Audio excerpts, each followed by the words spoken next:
the eyes of Leah were how to say that, soft. Why they were soft? Because she was crying day and night. She didn't want to get married to herself, and she was praying with tears. But Olam, save me.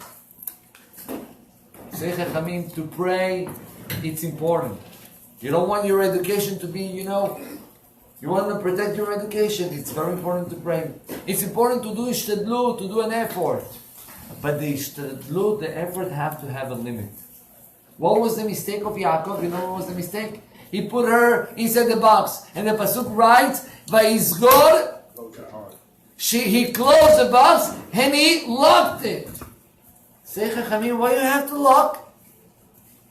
Why you have to lock? You don't trust somebody Olam? You're doing your effort. I said he's not going to look at her. No, I'm locking. Because I'm scared. I want to be protected. I'm doing... No. Say, Chachamim, that was a monk of Emunah kivechol on Yaakov Avinu. In a little bit. A monk of Emunah in his level. Why? It's an obligation to pray and it's an obligation to do ishtadlut. But we have to know that at the end of the day, we still have to trust that Borei Olam managed the world. And it's not only in my hands. And this message, Rabotai, it's one of the things that apply to us. How many times we do an extra ishtadlut from our side. This extra ishtadlut is taking away from our emunah. I'm going to tell you, there was an amazing, very interesting story that happened a few years ago. In Israel, there were a brother and a sister. And they had their father, very old man, very rich man. He had many houses in Tel Aviv. He was a big guy. And the daughter was taking care of her father every single day. Every single day. She was a religious girl. The family was a religious family. She was taking care of her father, going to his house, feeding him, changing him. ממש מסירות נפש. One day, the brother calls up his sister, tells her, listen, I'm coming to pick up daddy. I'm going to take you to the doctor tomorrow. Sister said, oh, wow, thank you. You're helping me a little bit with Rabbi. It's amazing.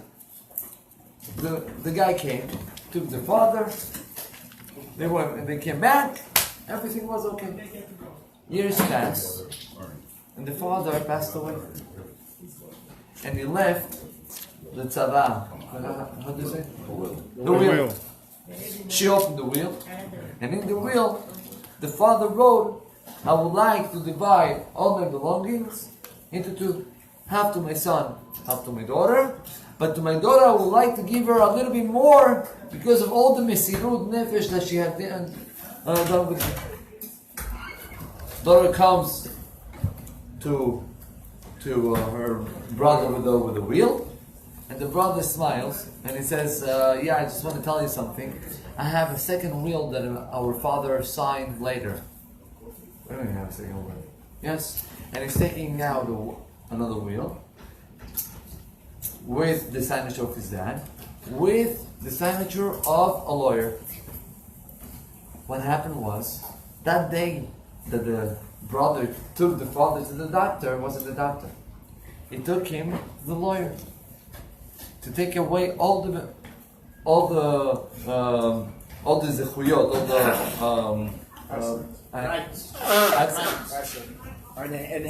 inheritance of the daughter. Okay, and the tzini will take everything for himself.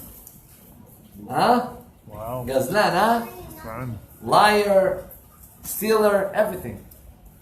Rabotai, this lady said to herself, listen, I have no father. Long time ago I have no mother. My only one is my brother. I'm going to make fights. I don't know if I'm going to get the money, but even if I get the money, one thing for sure, I'm going to lose my brother. I am mevateret. I am ready to give up. I'm not going to do mahloket. I'm not going to do balagan. I trust the Borei Olam manage the world. He will manage the things. She decided that she's not fighting it. He wants the money, the briut. Take it. Not easy. Now, she had a husband, she had kids to marry, everything. Rabotai, the one that told me the story, he was a witness. He knows both of the sides. He knows the brother and the sister. And he says, I can be a witness that this woman, all of her children, get married to the best families in Israel. Being able to marry all of them and to give them houses, apartments in all around Israel. From the other hand, the brother, until today, all of his kids are stuck. No one got married. He have the money. He's offering a lot of money. No one wants to marry them. And all of his kids are 30 plus. Lo anenu. Says, listen, what is that? When a person goes with the truth, he's doing the right thing, and he have this emunah on Borei Olam, Rabotai, let HaKadosh Baruch Hu manage his world. Let him. He can do much better than what we can do. That's Yaakov Avinu punishment. Yaakov Avinu, in your level, in your high level, you were missing a little bit of emunah, you get punished with binah. Leah, she just prayed. All of the rest, she let it by HaKadosh Baruch Hu, but no one help her. And Rabotai, I would like, throughout this story, to touch one more point. Imagine, in this story that I just told you, the brother will come to his sister, and he will tell her, listen, I'm taking all the money, I'm gonna give you, from all the inheritance that I got, let's say, $2 million, I'm giving you 10,000. Here, take it. You gonna take it? If I was the sister, I will throw the money in his face. What are you talking about? What's 10,000? You crazy? Having millions, you're throwing me like a bone of a... Doesn't work like that, right? Yaakov Avinu is preparing himself to be the Esav, right? Yaakov Avinu was very rich. He had a lot of money. Esav was double the rich. Chachamim are saying Esav was controlling 100 medinot, 100 countries, cities, whatever. So Yaakov Avinu is about to meet Esav. And what Yaakov Avinu is about to give to Esav, open the parasha. What is about to give him? Few animals, 20 of these, 30 of those, 7 of these, yalla. Go, this is my gift. That's a gift? That's a gift you're going to throw it to your face. That's another way of giving gift to a rich guy. How come that Yaakov Avinu didn't realize that? Let me tell you more than that. The parasha writes that when Shimon and Levi, the two brothers, they decided to enter to the city of Shechem to take out their sister, and they kill up all the city on the third day of the Brit Milah that they did. The pasuk writes that they took Dinah out from the house. Say Rashi, what is that word? They took her out.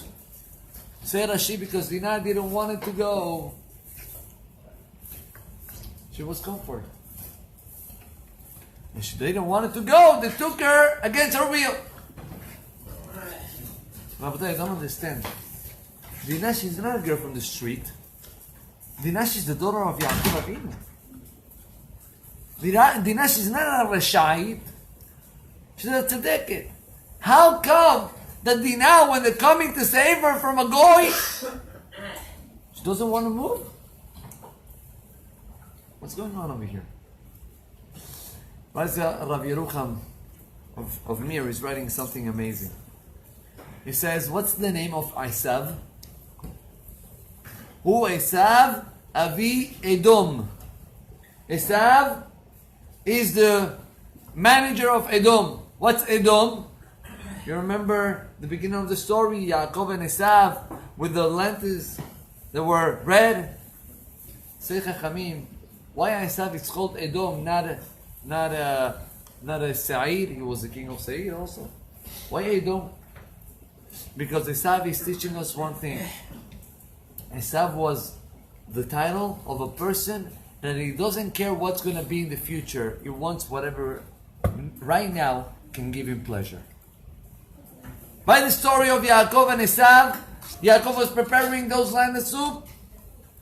Esav knows that this plate doesn't worth the Bechorah. The Bechorah is much expensive. Worth it.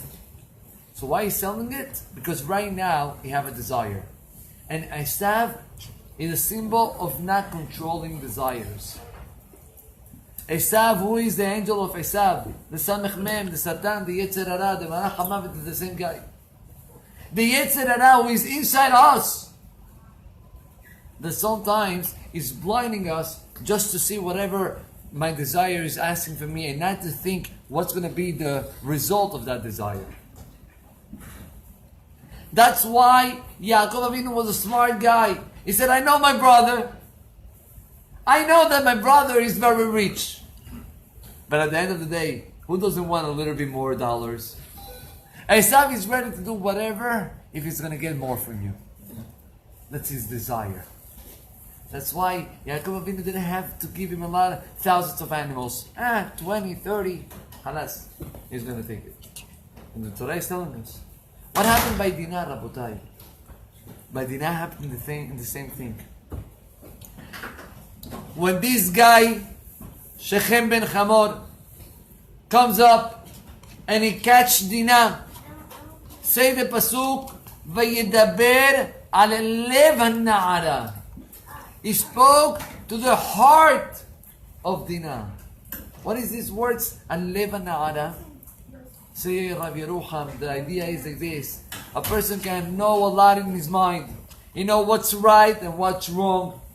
How he's supposed to manage, he knows. You ask him halachot, he teach you halachot. Doesn't answer you, he teach you. But when it comes to a moment that his heart is asking for him something, that is having a desire, all what he knows, whoop, there is a switch off. Dinah, in her level, and also we're talking about great people, Rabotai, we cannot even compare who was Dinah. And obviously Dinah went with Shimon Levi. But in her inside, there was a little bit of thought of comfort. But Dinah, Rabotai, was already conquered on her heart. Say Rabbi Rucham, what is our job? Our job is to try to control, to make a fence around our heart, not to let our heart to be controlled. Not to let the heart to control our mind, to let our mind to control our heart. I want to finish with the story that there was a rabbi, the chief rabbi of Jerusalem, Ashkenaz. His name, I believe, was Rabbi Schlossinger could be? I don't remember. Anyway, he have a Havruta. This Havruta was a big Talmid Chacham. And the rabbi, the name of the Havruta was Rab El-Hanan. Listen what happened to this fellow. He said that when he was a young guy and he went to yeshiva, he entered to one of the best yeshivot in Europe. And guess what? He tried to learn and he wasn't understanding a word. Nothing. 1 week, 2 weeks, few months, he's not getting it. After a few months that he tried, he comes up to his Rosh Yeshiva and he tells him, Rabbi, Mechila, this is not for me. I'm wasting my time.